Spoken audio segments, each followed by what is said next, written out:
它这个救护车很吵，然后在市区就这一点不好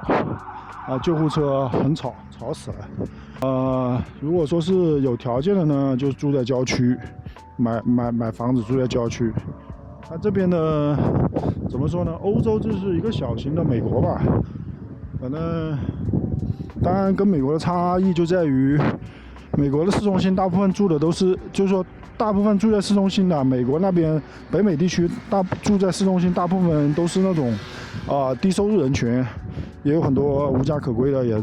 聚集在那，因为那边市中心附近那个教堂比较多嘛。我不知道大家来欧洲旅游的时候是不是注意到了，就欧洲这边不一样，欧洲就是去市中心，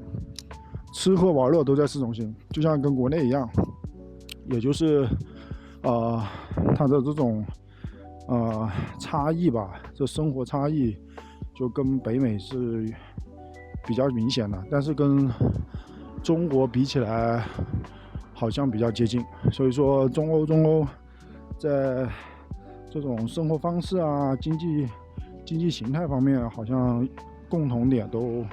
挺多的，只是意识形态可能欧洲稍微开放一点吧，更加开放一点还是怎么样？就我不是说那种方面的开放就是思想政治方面可能更加开放一点还是怎么样？但我知道欧洲女性要开放的真的很开放，比他妈北美那边的人都开放，比北美的女性都开放。